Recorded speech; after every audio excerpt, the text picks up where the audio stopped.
bendiga a todos, queridos amados hermanos en el Señor. Soy el pastor Luis Carmona del Ministerio Torre Fuerte. Por este medio quiero saludarles en el nombre de Jesús y enviar también un saludo especial a todas las personas que nos están viendo en Cartagena, Colombia, todos los pastores de nuestras iglesias allá en Cartagena, en Sincelejo y en Mangué, y a todas las personas también aquí en los Estados Unidos y en todas las partes del mundo que nos están viendo por este medio. Quiero saludarles, decirles que estamos bien en esta cuarentena, estamos bien en compañía de nuestra familia y de nuestra congregación. Estamos unidos por este medio. El templo ha estado cerrado por orden de las autoridades, pero en cada casa hay una iglesia. Y así estaremos. Tengan paciencia y tengan fe, que muy pronto el que ha de venir vendrá. Muy pronto esto pasará y el Señor nos guardará y el Señor suplirá todas nuestras necesidades conforme a sus riquezas en gloria. Gracias. Quiero decirles que en este día no voy a traer la palabra o la enseñanza, sino que tengo a una persona invitada para este día y ella es la pastora y profeta de nuestra iglesia, Shirley Carmona Brieva, con ustedes. Gracias, Shirley. Amén. Buenos días, mis amados hermanos. Quiero saludar a todos y darle las gracias a todos los que se están conectando en esta mañana para escuchar la palabra del Señor. Como ya saben, no podemos estar reunidos aquí en nuestro templo, pero le doy gracias a Dios que por este medio podemos escuchar la palabra de Dios y el mensaje que Él tiene para nosotros en este tiempo. Entonces, el título del mensaje que yo tengo para esta mañana es: todas las cosas obran para bien. Y sabemos por lo que estamos pasando en estos momentos alrededor del mundo, son cosas fuertes y es un momento esencial para que escudriñemos bien la palabra, para que busquemos en nuestras Biblias qué es lo que el Señor quiere decirnos en estos tiempos. Y hay muchas promesas en la Biblia y hay muchas cosas buenas de parte de Dios que Él quiere que sepamos en estos tiempos. Y hay un pasaje o un mensaje que veo que lo están usando mucho, que muchas personas los están leyendo y lo están compartiendo en las redes, y muchos pastores y predicadores están compartiendo esta palabra. Y yo quiero hablar un poquito acerca de ese versículo, este mensaje o este pasaje en la Biblia que hoy en día nos sirve mucho para sentirnos seguros, y es el Salmo 91, y vamos a leer los versículos del 1 al 7. Y dice, Salmo 91 del 1 al 7: el que habita al abrigo del Altísimo morará bajo la sombra del Omnipotente. Diré yo a Jehová, esperanza mía y castillo mío, mi Dios en quien confiaré. Él te librará del lazo del cazador, de la peste destructora. Con sus plumas te cubrirá y debajo de sus alas estarás seguro. Escudo y adarga es tu verdad. No temerás el terror nocturno, ni saeta que vuele de día, ni pestilencia que ande en oscuridad, ni mortandad que en medio del día destruya. Caerán a tu lado 1000 y 10,000 a tu diestra, mas a ti no llegará. Amén. Es una palabra muy hermosa que está aquí en la Biblia desde hace miles de años para ti y para mí, precisamente para estos momentos. Y más adelante les voy a leer los versículos 11 y 12 que también dicen: pues a sus ángeles mandará acerca de ti, que te guarden en todos tus caminos, en las manos te llevarán para que tu pie no tropiece en piedra. Lindas promesas del Señor para nosotros. Y la promesa de este salmo es que Dios te mantendrá a salvo. Amén. ¿Por qué? Porque Él es tu refugio, porque Él te protegerá.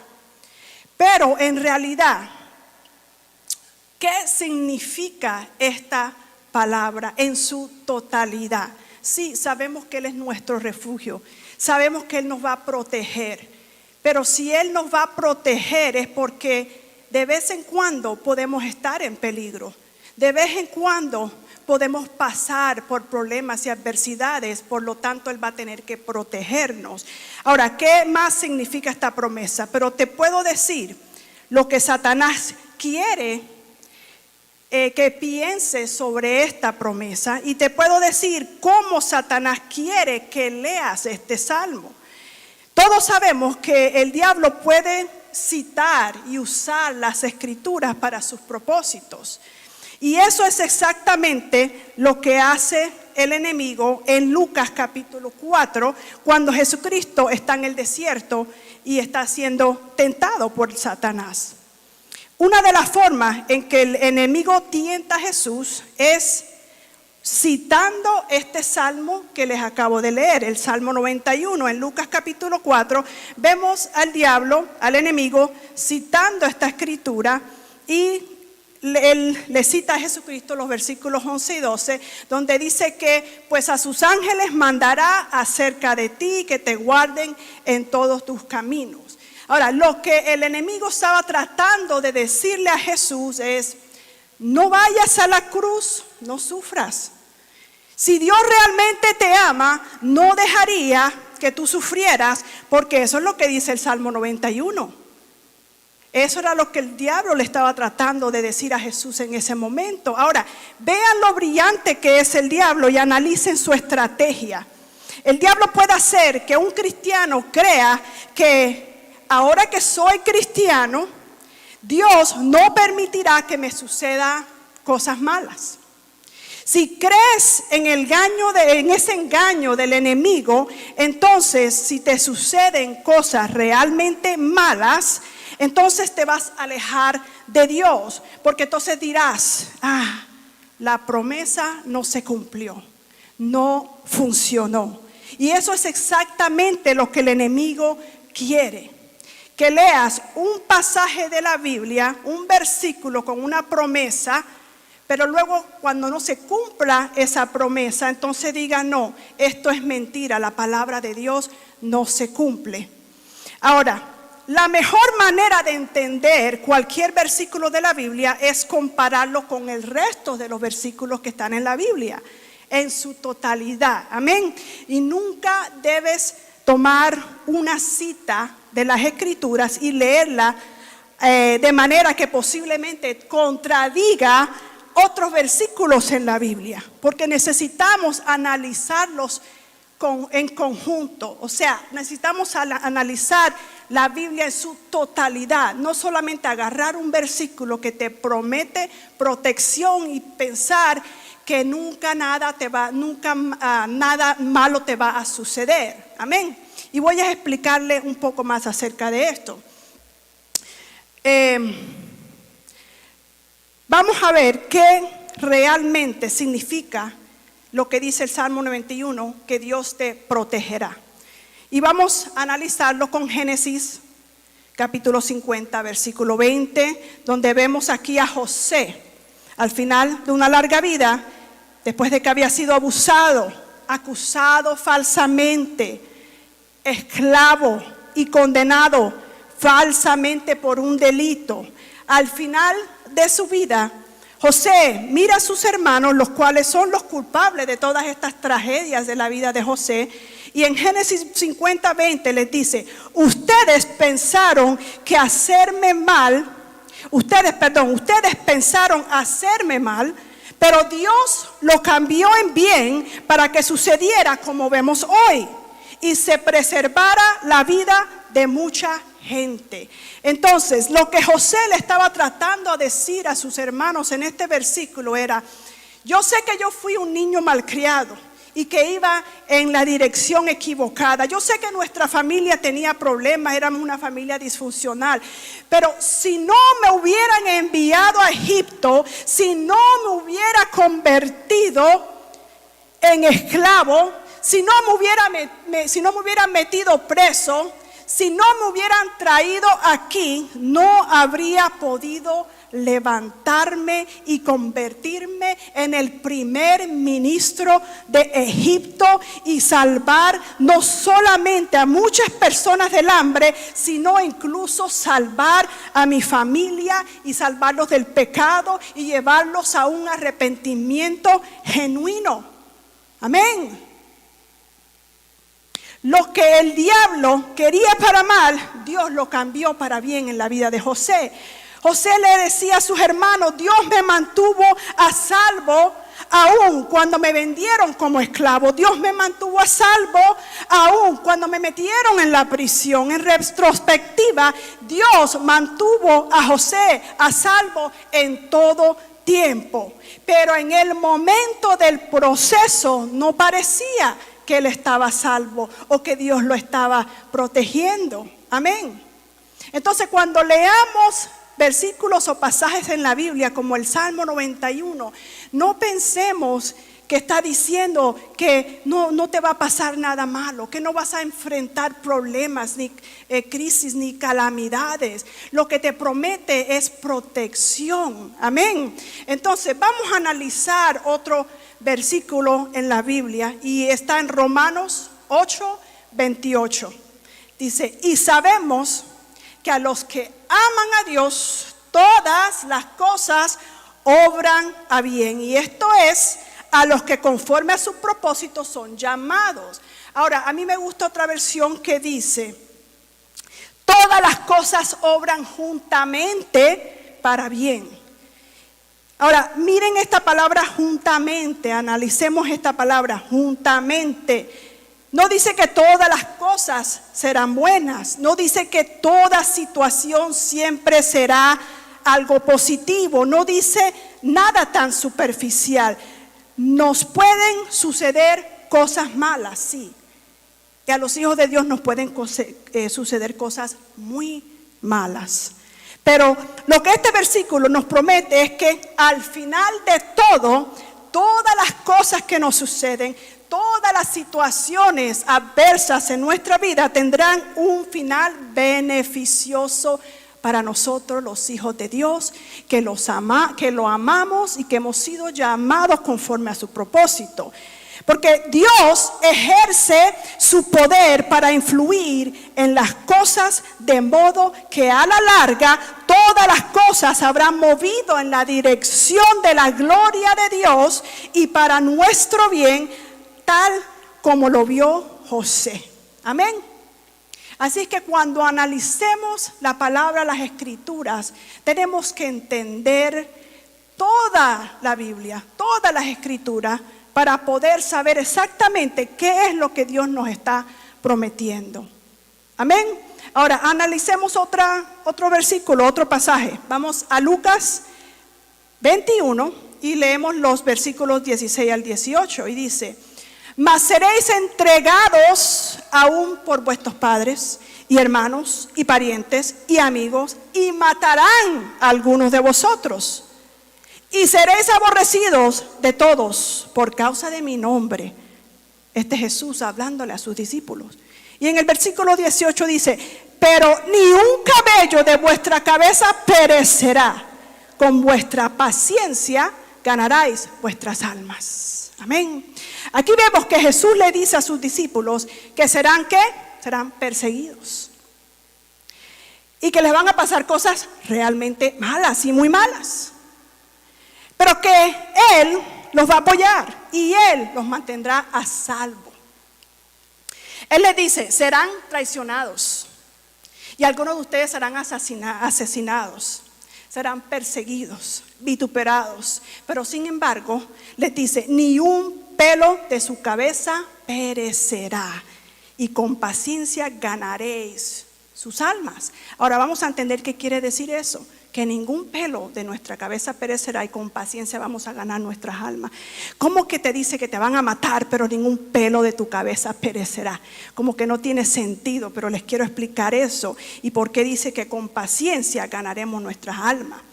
Ahora, lo que significa es que si tú vives para algo más que Dios, Si hay algo en tu vida que es más importante para ti que Dios, ya sea una carrera, ya sea un trabajo, ya sean tus hijos, un carro, los deportes, un hobby. Si hay algo más importante para ti que Dios, entonces no estarás a salvo. De ninguna manera estarás a salvo. Y te voy a explicar por qué. Porque las circunstancias pueden llegar y amenazar o quitarte esas cosas que idolatras. Y entonces te apartarás del Señor porque tu vida no tendrá sentido. Pero si durante los momentos difíciles de tu vida aprendes a desprenderte del corazón aquellas cosas que pones primero que a Dios, entonces y solo entonces vas a poder tomar control de tu alma y de tu vida. ¿Me están entendiendo? No es que vamos a amar menos a nuestros hijos o a nuestra familia o a nuestro trabajo, sino que vamos a amar a Dios más que a esas cosas. Si amamos más a nuestro trabajo, entonces somos esclavos de nuestro trabajo. Entonces nuestro trabajo posee nuestra alma y nosotros no poseemos nuestra alma. Si amas más a tus hijos, entonces tus hijos poseen tu alma. Pero entre más y más tú ames a Dios y lo pongas primero que todas estas cosas, más y más Dios va a poseer tu alma. Y entonces tendrás control de tu alma. Y entonces aquí es cuando ningún cabello de tu cabeza perecerá, porque tu alma no perecerá. Amén. Dios nos promete en el Salmo 91 que no promete en el Salmo 91 que no tendrás problemas, sino que Dios dice: te protegeré de todos los problemas. Y no solo te protegeré de los problemas, sino que incluso estaré contigo en medio de los problemas. Estarás a salvo durante el problema. Amén. Y la única forma en que podemos estar absolutamente seguros de que Dios realmente está haciendo y va a hacer lo que dice es recordar cuando Él dice: te cubriré con mis plumas y debajo de mis alas estarás seguro. Amén. Ahora, la imagen de una gallina cubriendo a sus polluelos con sus alas es una imagen de Dios. Cuando Jesús entró a Jerusalén, dijo en Mateo 23:37: Jerusalén, Jerusalén, que matas a los profetas y apedreas a los que te son enviados. ¿Cuántas veces quise juntar a tus hijos como la gallina junta sus polluelos debajo de las alas y no quisiste? ¿Sabes lo que esto significa? La madre está haciendo un sustituto. Si cae un sol ardiente, un calor terrible, a la madre le cae el calor. Si hay lluvia y vientos horribles, a la madre le cae la lluvia. Si hay un depredador que viene a comerse los polluelos, se come primero a la madre. Y eso fue lo que hizo Jesucristo en la cruz. Jesucristo recibió el castigo que te pertenecía a ti. Cada paliza que tú y yo merecíamos por nuestro pecado, para que pudiéramos saber que estábamos a salvo, Jesucristo recibió cada golpe, cada paliza que nos correspondía a nosotros, para que tú hoy pudieras saber que estás a salvo. Pase lo que pase, tú puedes confiar que Él está contigo en medio del problema, en medio de la prueba. Tú puedes confiar que Él te cubrirá con sus plumas y que debajo de sus alas estarás seguro. Ahora, hermanos, vendrán más días fuertes para esta nación y para todas las naciones de la tierra, pero bajo sus alas estaremos seguros. Quisiera decirles que todo esto se va a acabar rápido y que volveremos pronto a la normalidad, a la prosperidad, a los paseos, al trabajo. Pero eso no es lo que el Señor nos ha revelado. Y el Señor nos ha revelado que vienen tiempos difíciles, más difíciles de lo que estamos viviendo ahora. El Señor nos ha revelado que viene el colapso de esta economía, de la economía de este país principalmente. Son tiempos para guardar víveres, son tiempos para guardarnos en casa, son tiempos para ahorrar dinero y no estar malgastando, porque vienen tiempos difíciles y aún más difíciles. Son tiempos para estar en la presencia de Dios. Son tiempos para meditar y escudriñar su palabra. ¿Para qué? Para que conozcamos sus promesas. Para que conozcamos realmente qué es lo que Él quiere decir con sus promesas. Y ese es el mensaje que Dios nos ha hablado a nosotros para este tiempo. Y he escuchado a muchos predicadores decir que ya todo va a pasar rápido. Que algunos hasta han dado fecha. Algunos decían que para fines de marzo ya esto iba a acabar, otros para mitad de abril, para la Pascua iba a acabar, otros que para fines del mes. Y que todo será restaurado enseguida y que antes del fin de año Dios va a restaurar todas las cosas. Y no me gusta hablar en contra de ningún siervo de Dios, pero yo sé lo que el Señor nos ha revelado, yo sé lo que el Señor nos ha hablado. Y muchos siervos de Dios están diciendo: aten, maten a la coronavirus, declaren, desaten. Y yo sí creo en atar y desatar porque es algo bíblico, pero tenemos que entender en qué tiempos estamos viviendo. Amén. Es tiempo de tomar precauciones. Es tiempo de entrar en nuestro aposento, en el lugar secreto y buscar de la presencia de Dios. Amén. Tenemos que entender que estamos viviendo en tiempos finales. Ya nadie predicaba de la escatología. Todo el mundo predicaba de la abundancia, de la prosperidad, del éxito. Y eso está bien porque hay un tiempo para todo. Pero tenemos que entender en qué tiempo estamos viviendo ahora para poder saber cómo vamos a explicar las promesas de Dios en nuestra vida, a nuestra vida en estos momentos. Amén. Y yo quisiera decirles que todo esto se va a arreglar en un par de semanas, un par de meses, pero yo no he sido llamada a predicar mi opinión, yo he sido llamada a predicar la palabra de Dios. Amén. El Señor nos ha revelado que vienen cosas difíciles alrededor del mundo. ¿Por qué? Y sobre todo sobre esta nación. Porque esta nación ha removido y ha cambiado la palabra de Dios. Y hace un par de años atrás el Señor me venía diciendo algo que yo no entendía. Me decía: estamos viviendo en los días de Elías. Yo decía: Señor, ¿qué quiere decir eso? Que estamos viviendo en los días de Elías. En el momento no lo entendía, pero empecé a escudriñar la palabra. Y entendí muchas cosas que sucedieron en los tiempos de Elías y quiero compartirlos con ustedes. Elías vivió 900 años antes de la venida de Cristo. Vivió durante el reinado del rey Acab y la reina Jezabel, la reina fenicia. Y dice la Biblia que Acab hizo lo malo ante los ojos de Jehová, pero dice: más que todos los reyes de Israel antes de él. Así es que a Elías le tocó vivir en un tiempo en que la maldad jamás llegó a ser tan grande en Israel. Y fíjense que el Señor me decía hace unos años atrás: estamos viviendo en los días de Elías. A Elías le tocó vivir en medio de una decadencia moral y espiritual que dominaba todo el país. El pueblo de Israel se había desenfrenado y anduvieron en pos de dioses falsos, especialmente el dios Moloch Baal, que era el dios fenicio. La malvada Jezabel introdujo la adoración a Moloch Baal al pueblo de Israel.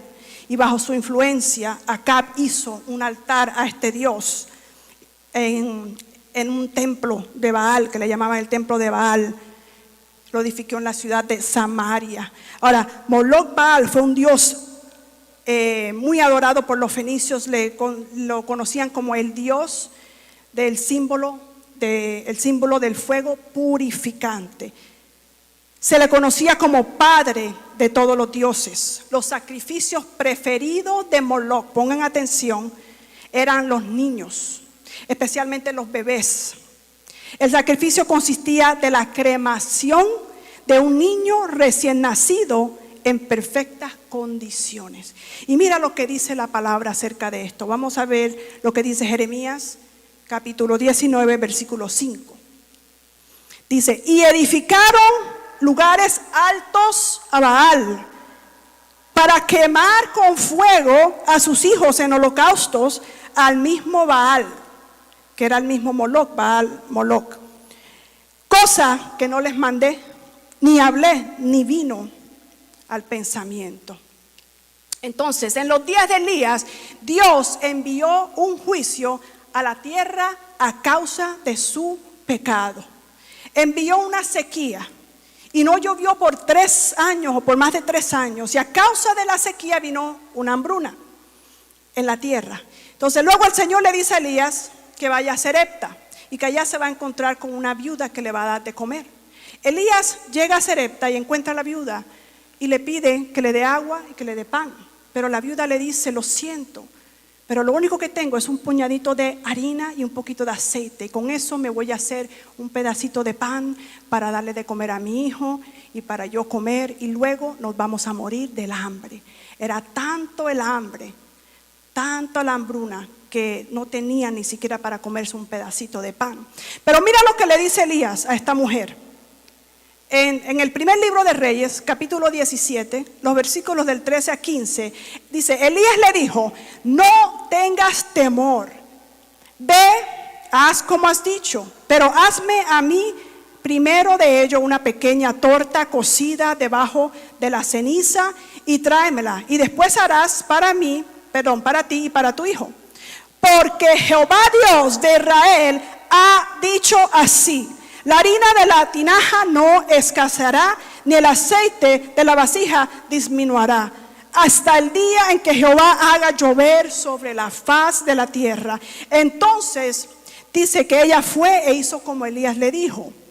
Y comió él, ella y su casa muchos días. Entonces, ¿qué podemos aprender acerca de esto? Recuerden que había una hambruna en la tierra a causa del pecado de la humanidad.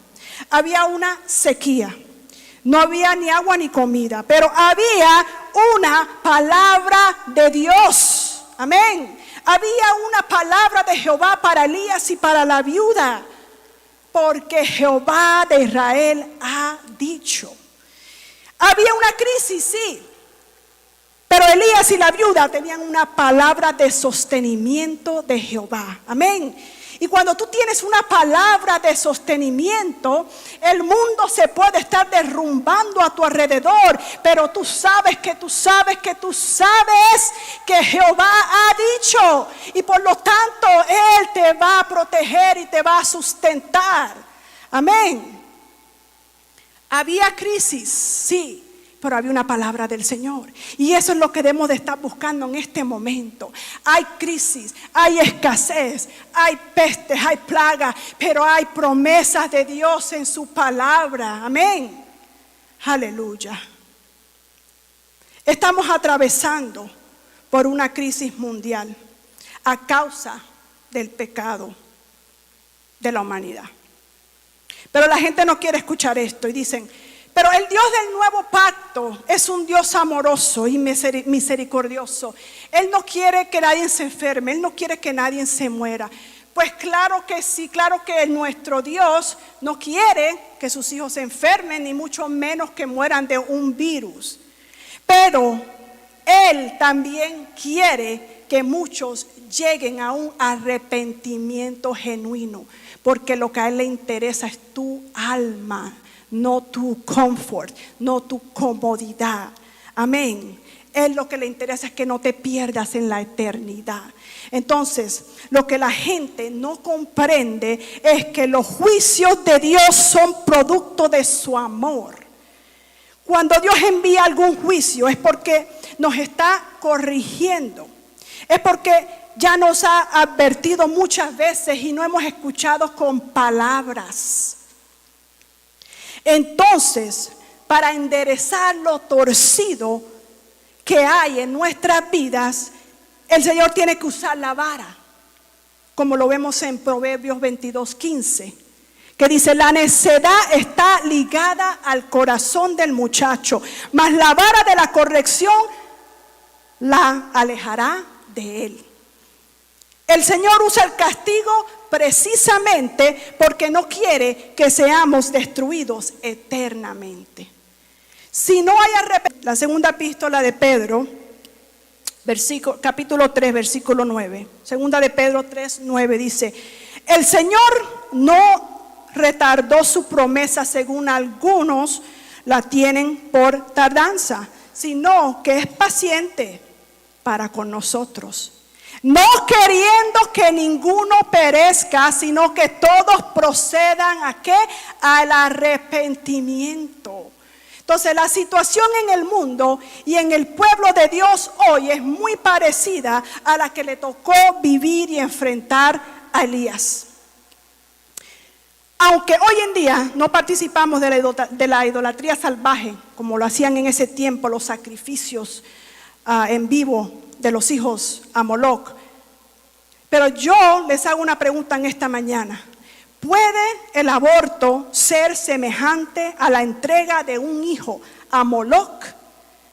Actualmente, y estas cifras son verídicas, actualmente entre 40 a 50 millones de niños son abortados anualmente alrededor del mundo.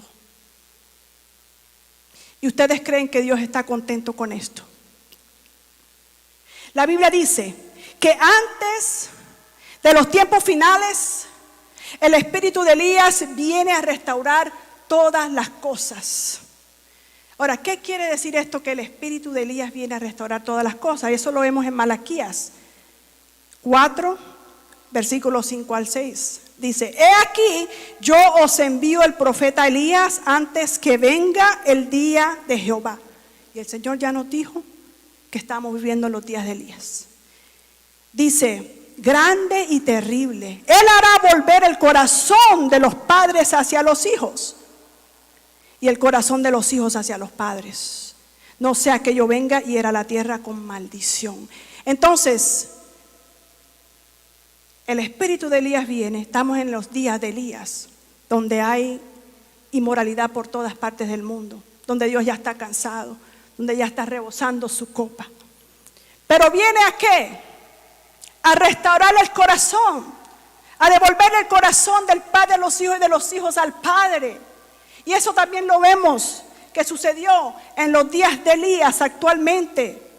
Si se acuerdan, en la guerra de los altares con Elías contra los profetas de Baal, vamos a ver lo que dice en el primer libro de Reyes, capítulo 18, versículos 37, 39.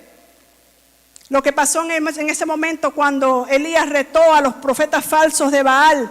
Dice: respóndeme para que conozca este pueblo que tú, Jehová, eres el Dios y que tú vuelves a ti el corazón de ellos.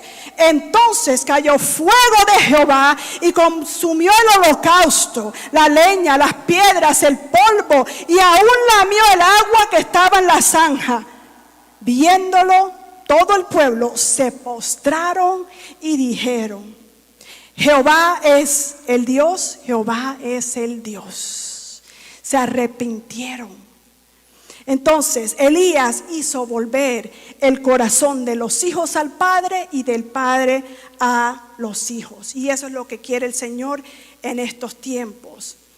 Amigo, tú que me escuchas en este momento, es tiempo de devolver tu corazón al Padre.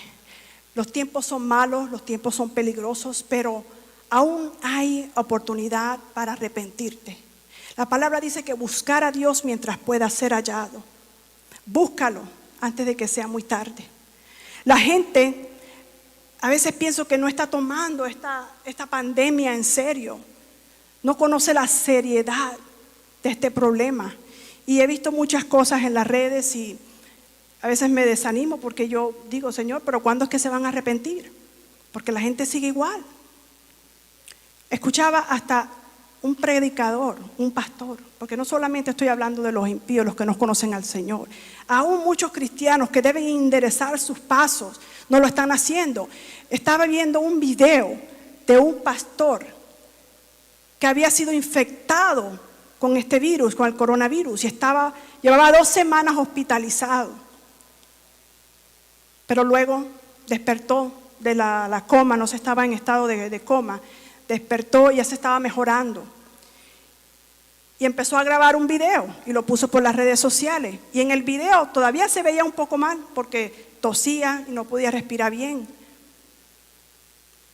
Y lo que hizo en ese video fue señalar, fue juzgar.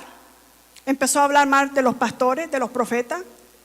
Decía que él era de la sana doctrina, que los profetas son falsos, que los pastores son falsos, que los apóstoles, son falsos, que ya eso no es para este tiempo. Entonces yo decía, pero este hombre casi se muere, el Señor tiene misericordia de él, lo trae otra vez a la vida y todavía está un poco moribundo. Y lo primero que hace es toma un video y lo pone en las redes a señalar, a juzgar que los pastores, que los profetas, que los apóstoles, que ya eso no existe, que todas las profecías son falsas. No se arrepienten. Los otros días también veía un video del gobernador del estado de Nueva York que decía: el número de las muertes está bajando, pero eso no se debe a Dios, no se debe al poder de Dios ni a tu fe. Eso lo hicimos nosotros, los neoyorquinos. No se arrepienten. Y en estos días es necesario, iglesia, que entendamos que le servimos a un Dios justo, que le servimos a un Dios misericordioso, pero Él es el mismo ayer, hoy y por los siglos. En el antiguo pacto Él era un Dios celoso, Él sigue siendo un Dios celoso. En el antiguo pacto Él era un Dios de amor, Él sigue siendo un Dios de amor en el nuevo pacto. En el antiguo pacto Él era un Dios celoso, Él era un Dios de fuego consumidor, Él sigue siendo el mismo, sus atributos no cambian, lo que cambió fue el pacto. Él era un juez en el antiguo pacto, Él sigue siendo ese mismo juez en el nuevo pacto. Él sigue juzgando el pecado. Amén. No se arrepienten. Quieren seguir sacando a Dios de todo. No le quieren dar la honra y gloria a Dios. Por lo tanto, les digo que esto va a seguir. Vamos a seguir teniendo problemas. El Señor nos ha hablado de que va a haber un colapso en la economía de este país. La economía va a colapsar, así que hijo de Dios que me escuchas hoy, guarda tu dinero, no malgaste, guarda comida, pero no exageres. Ora, busca su presencia. Y este mensaje no es para atemorizarlo, es para decirle que en sus manos estamos seguros, pero que hay un tiempo para todo. Y si algo malo, alguna cosa mala te pasa, tenemos que ver las cosas de un punto de vista diferente. Que todas las cosas, ya sean malas o buenas, obran para bien, para los que aman al Señor. Y ni un pelo de tu cabeza va a perecer, porque es promesa de Dios. Amén. Dios lo bendiga. Los amo mucho y los extrañamos mucho. Amén. Gloria a Dios.